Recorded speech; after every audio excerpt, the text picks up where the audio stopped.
Capítulo 19. La Iglesia Reformada, segunda parte. La Reforma en otros países, principios de la Reforma. Mientras la Reforma estaba en sus épocas primitivas en Alemania, el mismo espíritu brotó en muchos países de Europa. En el sur, como Italia y España, abatieron despiadadamente la Reforma. En Francia y los Países Bajos, la causa de la Reforma pendía en la balanza de la duda. Sin embargo, en medio de las naciones del norte, la nueva religión era victoriosa sobre toda oposición y dominaban los países. La Reforma en Suiza se levantó independiente de la de Alemania, aunque simultánea con ella, bajo la dirección de Ulrico Zwinglio, que en 1517 atacó la remisión de pecados mediante peregrinaciones a un altar de la Virgen de Einsiedeln, y en 1522 rompió de manera definitiva con Roma. La Reforma se organizó formalmente en Zúrich y pronto llegó a ser más radical que en Alemania. Sin embargo, una guerra civil entre cantores católicos romanos y protestantes, en la cual murió Zwinglio en 1531, estorbó su progreso. Sin embargo, la Reforma siguió adelante y más tarde su líder llegó a ser Juan Calvino, el teólogo más grande de la Iglesia después de Agustín. Las instituciones de la religión cristiana, publicadas en 1536, cuando Calvino solo tenía 27 años, se convirtió en las normas de la doctrina protestante. El reino escandinavo, que comprendía en ese tiempo a Dinamarca, Suecia y Noruega, bajo un mismo gobierno, recibió pronto las enseñanzas de Lutero favorecidas por el rey Cristian II. Por un tiempo la lucha política y la guerra civil estorbaron el progreso de la Reforma, pero al final los tres países aceptaron las ideas luteranas. En Francia, la Iglesia Católica Romana poseía más libertad que el resto de Europa. De ahí que hubiera menos demanda de independencia eclesiástica de Roma. Sin embargo, un movimiento religioso se levantó entre el pueblo francés aún antes que en Alemania, porque en 1512 Jacobo Lefebvre escribió y predicó la doctrina de la justificación por la fe. De la corte y del pueblo surgieron dos partidos: los reyes, que ascendieron, aunque católicos romanos o nominales, se ponían indistintamente de parte de uno y otro partido. No obstante, el protestantismo recibió casi un golpe mortal en la terrible matanza del día de San Bartolomé, el 24 de agosto de 1572, cuando asesinaron vilmente a casi todos los líderes e incontables millares de sus adeptos. La fe reformada vivió frente a una terrible persecución y una minoría del pueblo francés ha sido protestante. Aunque pequeño en número, el protestantismo francés ha ejercido gran influencia. Los Países Bajos, comprendiendo lo que ahora son los reinos de Holanda y Bélgica, estuvieron al principio del período de la Reforma bajo el dominio de España. Pronto recibieron las enseñanzas reformadas, pero los regentes españoles los persiguieron con severidad. En los Países Bajos, la Reforma era una demanda de libertad política y religiosa, y la tiranía de España condujo al pueblo a sublevarse.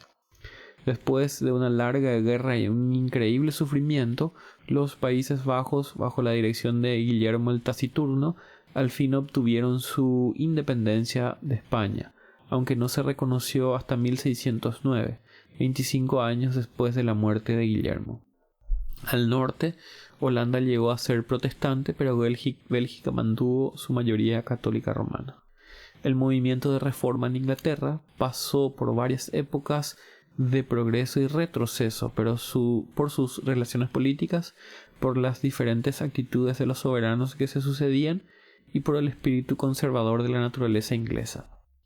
Empezó en el reino de Enrique VIII con un grupo de jóvenes estudiantes de la literatura clásica y la Biblia. Algunos de ellos, como Sir Tomás Moro, se detuvieron en su progreso y permanecieron católicos, mientras que otros prosiguieron con valor la fe protestante.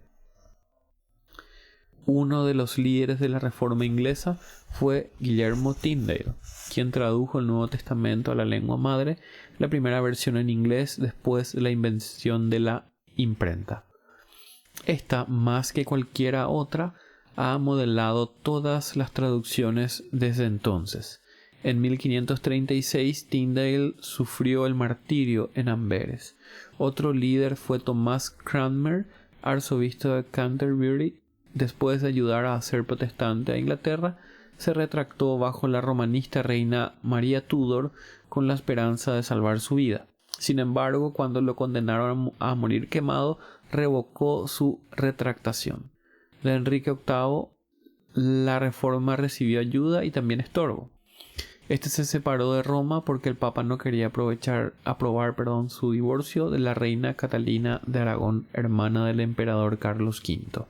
Estableció una iglesia anglicana con él mismo como jefe y mató tanto a romanistas como a protestantes que diferían de sus ideas. Bajo Eduardo VI, solo un joven que reinó poco tiempo, la causa de la reforma progresó mucho. Dirigida por Cranmer y otros, se estableció la Iglesia de Inglaterra, y el libro de oración común compiló su rica y rítmica forma de lenguaje. La reina María Tudor, quien sucedió a Eduardo VI, era una fanática romanista y emprendió la tarea de llevar otra vez a sus súbditos a la Iglesia antigua mediante la persecución.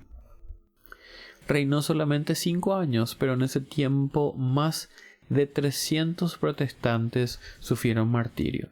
Con el ascenso de Isabel I, la más apta de todos los soberanos de Inglaterra, las prisiones se abrieron, los exilios se revocaron, la Biblia se honró de nuevo en el púlpito y en el hogar, y durante su largo reinado, que se le ha dado el nombre de la época de Isabel, la época más gloriosa de la historia inglesa, la Iglesia de Inglaterra se estableció de nuevo y tomó la forma en que ha continuado hasta hoy.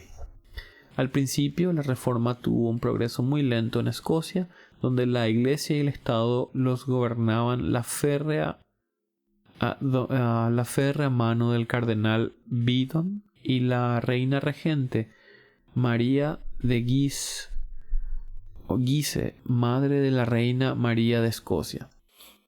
Al cardenal lo asesinaron, la reina regenta murió y pronto Juan Knox en 1559 asumió la dirección del movimiento reformador. Mediante sus ideas radicales e inflexibles, su firme determinación e irresistible energía, aun en contra del ingenio y la atracción de su romanista soberana reina María de los Escoceses, pudo barrer todo vestigio de la antigua religión y llevar la reforma mucho más adelante que la de Inglaterra. La iglesia presbiteriana, según planeó Juan Knox, llegó a ser la iglesia oficial de Escocia. A principios del siglo XVI, la única iglesia en Europa occidental era la Iglesia Católica Romana, evidentemente segura de la lealtad de todo reino. Antes de finalizar ese siglo, cada país del norte de Europa al oeste de Rusia se había separado de Roma y había establecido su propia iglesia nacional. Aunque en los países del norte de Europa había diferencias en doctrinas y organización debido a la Reforma, sin embargo no es difícil encontrar la plataforma común de todas las iglesias protestantes.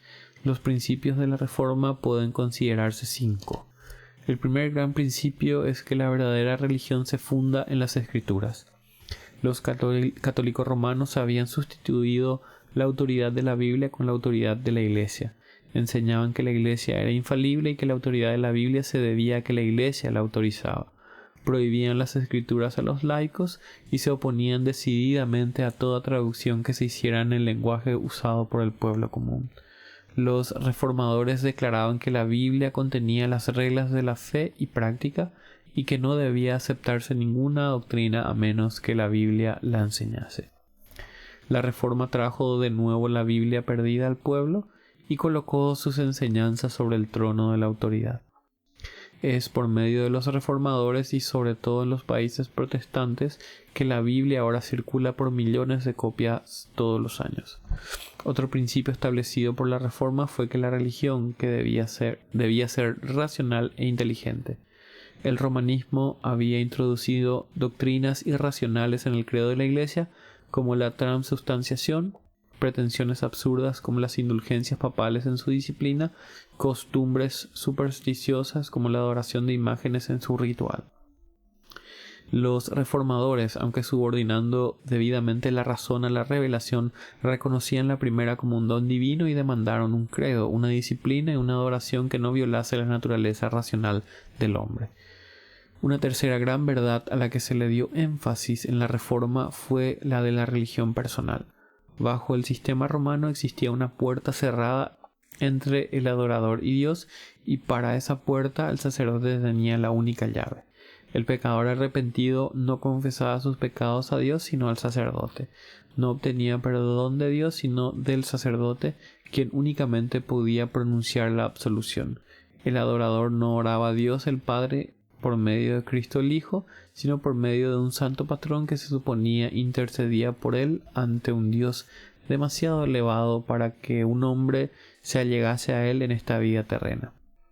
En efecto, se consideraba a Dios como un ser poco amigable que debía aplacarse y apaciguarse mediante la vida ascética de mujeres y hombres santos, cuyas oraciones eran las únicas que podían salvar a los hombres de la ira de Dios. Los de mentes piadosas no podían ir a la Biblia en busca de dirección, sino tenían que recibir sus enseñanzas indirectamente según las interpretaban los concilios y cánones de la Iglesia. Los reformadores acabaron con todas esas barreras, dirigían al adorador hacia Dios como el objeto directo de adoración, el dador inmediato del perdón y gracia, y llevaban a cada alma a la presencia de Dios y a la comunión con Cristo. Los reformadores también insistían en una religión espiritual diferente a la religión formalista. Los católicos romanos habían sobrecargado la sencillez del Evangelio con múltiples formas y ceremonias que oscurecían por completo su vida y espíritu. La religión consistía en servicios externos rendidos bajo la dirección sacerdotal y no en la actitud del corazón hacia Dios. Sin duda, hubo muchas personas sinceras y espirituales en la Iglesia Católica Romana, hombres como Bernardo de Claraval, Francisco de Asís y Tomás de Kempis, que vivían en íntima comunión con Dios, pero en la Iglesia en general la religión era de letra y no de espíritu. Los reformadores enfatizaban más las características internas de la religión que las externas. Pusieron de manifiesto la antigua doctrina como una experiencia vital, la salvación por la fe en Cristo y únicamente por la fe. Proclamaron que la justificación no es por formas y observancia externas, sino por la vida interna, la vida de Dios en el alma de los hombres. El último de estos principios en la obra práctica de la Reforma fue el de una iglesia nacional diferente a una mundial. El propósito del papado y del sacerdocio fue subordinar el Estado a la Iglesia y hacer que el Papa ejerciera autoridad suprema sobre todas las naciones. Donde quiera que el protestantismo triunfaba, surgía una Iglesia nacional gobernada por sí misma e independiente de Roma. Estas iglesias nacionales asumían diferentes formas: episcopal en Inglaterra, presbiteriana en Escocia, algo mixtas en los países del norte.